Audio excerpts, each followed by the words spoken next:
السلام علیکم. پروگرام طاہر ملک کے ساتھ میں ہوں آپ کا ہوسٹ محسن چوہان. کافی عرصے سے ہم لوگ سنتے آ رہے ہیں کہ نامعلوم افراد کے اوپر کیسز بھی چل رہے ہیں کورٹس کے اندر. ان کے بارے میں میڈیا میں کنٹینیوس باتیں بھی ہو رہی ہیں. کل ایک ایسا انسیڈنٹ ہوا جس کے اندر ایک نئی لائن سننے کو ملی ہے, نامعلوم خواجہ سرا. آئیے چلیے ملک صاحب سے پوچھتے ہیں یہ کیا چیز ہے. جی السلام علیکم ملک صاحب. وعلیکم السلام. سر یہ بتائیے گا, یہ نامعلوم خواجہ سرا پہلی دفعہ سننے کو ملا ہے. پہلے تو نامعلوم افراد ہم بڑی دیر سے سنتے آ رہے ہیں, اس کے اوپر کیا کہیں گے؟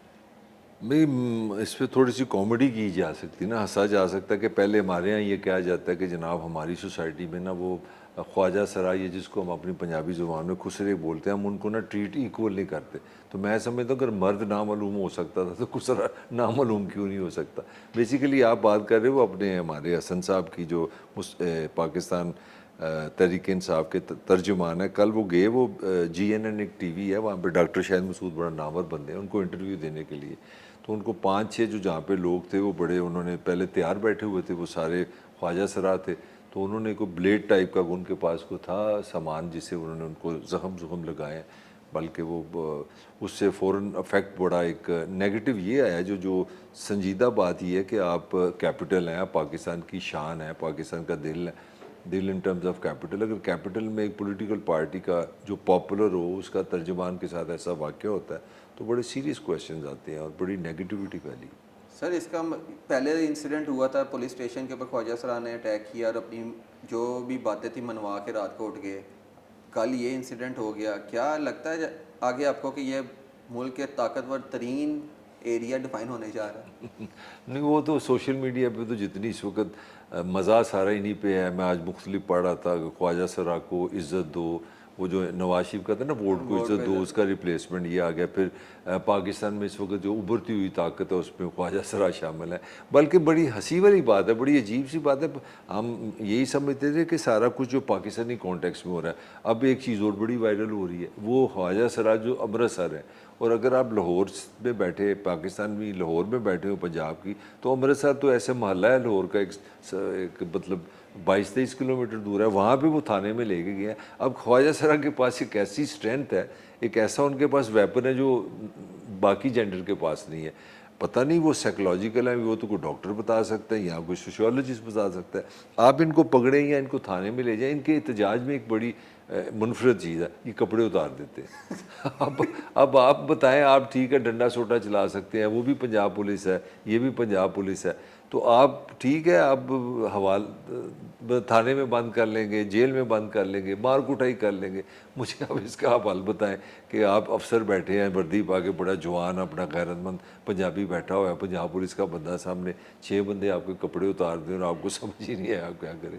تو یہ اس حوالے سے مجھے لگا انہوں نے اپنی پاور ریلائز کی ہے کہ جو ننگ پن میں جو آپ ننگی ہو کے جو پریشر بلڈ کرتے ہیں وہ شاید ہم وہ دوسرے لوگ نہیں کر سکتے. سر مطلب کہ خواجہ سرا اگر جیسے نامعلوم ابھی ہو گئے ہیں, اگر اس طرح نامعلوم افراد کے اوپر کیس ہو جاتا ہے تو وہ پکڑنے کے اوپر ایک ٹائم لمبا لگ جاتا ہے. کیا اس انسیڈنٹ کے اوپر بھی وہ لوگ فوراً اس جگہ سے غائب ہو گئے کہ ان کو پکڑنے کے لیے ریاستی اداروں کا کیا کردار آپ دیکھ رہے ہیں؟ دیکھیں, to be honest with you, آج کے زمانے کی جو ریاست ہے نا اس کے پاس اتنی IT اور دوسری جو CCT فوٹیج جو ہے, جو سٹی فوٹیج ہے, اتنے انسٹرومنٹ آ گئے ہیں, اتنی چیزیں آ گئی ہیں, ٹیلی فون ہے, آپ یہ کر سکتے ہیں. اس ٹاور پہ جب واقعہ ہوا ہے کون کون سے فون تھے, کون کون سے ریپیٹ ہوئے ہیں. تو میرا خیال ہے اب ریاست کے لیے کوئی اتنا مشکل نہیں ہے بندہ آئیڈینٹیفائی کرنا. کل سے تو 25 فوٹیجز میں دیکھ چکا ہوں ان سب کی. تو مگر پکڑے ابھی تک نہیں گئے. پکڑے ابھی تک نہیں گئے. تو کل کی جو خبریں تھیں, کل کچھ اس طرح کی خبریں کل بھی آ رہی تھیں کہ وہ ان کو کسی نے پیسے دیے ہیں. یہ ہو سکتا ہے یہ ایک اڑا بھی دی جاتی ہے.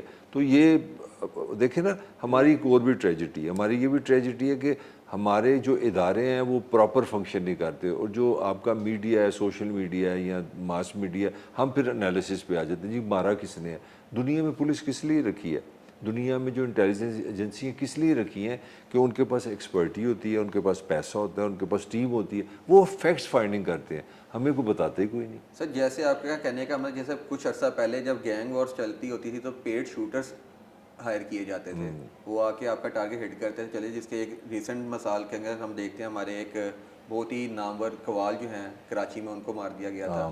تو اب خواجہ سرا سے وہ پیڈ شوٹر والا کام لیا جا رہا ہے, ان کا امیج ادھر خراب کرنے کی کوشش ہو رہی ہے. دیکھو یہ بڑی ٹیکنیکلی بات کی ہے، مجھے مزہ آیا تمہارے اس اینگل سے. وہ کرائے کے خسرے ہیں، تو کرائے کے خسرے کی تھیم کیا ہے؟ جو پاکستانی کلچر ہے نا، اس کلچر میں ایک مردانگی کی ایک ڈیفینیشن ہے. وہ ڈیفینیشن یہ ہے کہ اگر آپ میں نزاکت آ گئی ہے، آپ حق کے سامنے کھڑے نہیں ہو رہے، آپ ڈر گئے ہیں، یا آپ کمپرومائز ہو گئے ہیں، آپ اصول سے ہٹ گئے ہیں، تو اس سوسائٹی نے کہیں نہ کہیں کہا جاتا تھا کہ یار آپ مرد نہیں ہو، آپ خسرے ہو، آپ خواجہ سرا ہو، آپ درمیانی راہ لے رہے ہو، آپ سافٹ ہو گئے ہو. تو میرا خیال ہے کہ اب نئی ہیوملیشن اس سے بڑی ہوتی ہے. دیکھیں آپ کسی کو پولیٹیکلی مارتے ہیں، آپ اس پہ کیس کرتے ہیں، تو وہ اس کی شان ہے کہ جناب میں سیاست کے لیے، اپنے لیڈر کے لیے، اپنے پروگرام کے لیے جیل گیا ہوں، میں نے مار کھائی ہے پولیس کی. میاں ہوتا رہا، لاٹھیاں پڑی ہیں. بے نظیر کی والدہ جو تھی ذوالفقار علی بھٹو کی بیوی، وہ 77 میں جب ذوالفقار علی بھٹو پکڑا گیا تو ایک کرکٹ میچ میں آ گئی. بچے نے ہمیں یاد ہے، میں بہت چھوٹا تھا، ان کی سر پھٹا، مطلب یہ ساری چیزیں. اب اس میں ایک سائیکولوجیکل خسرہ جو ہے نا، وہ ہیوملیشن میں ایز اے سائیکولوجیکل ایک ٹیکٹکس کے طور پہ یوز کیا جا سکتا ہے. کہ وہ یہ کہا جا رہا ہے، جو میں نے کولیکٹیو بیک گراؤنڈ بتائی ہے، کہ میں اگر مجھے کوئی تم مار لو تو وہ ہوگا کہ یار مار کھا گیا، مگر وہ مار کے اندر ایک مار ہے، خسرے کو مار کھا دیو. یہ ہے کہانی. تو یہ ایک نیا یہ تھوڑا عرصہ پہلے اسلام آباد کے اندر ہی سمیع ابراہیم کے اوپر بھی خسرو نے اٹیک کیا تھا، اور آج پھر اسلام آباد کے اندر ہی جو ہے پی ٹی آئی کے اسپوکس پرسن کے اوپر اٹیک ہو گیا. اور اس کے ساتھ ایک اور جو چیز میں لنک کرنے جا رہا ہوں، وہ تھوڑے سے پرو پی ٹی آئی ہیں سمیع ابراہیم صاحب اپنے انالیسس کے اندر، اور یہ پی ٹی آئی کے ہی اسپوکس پرسن ہیں.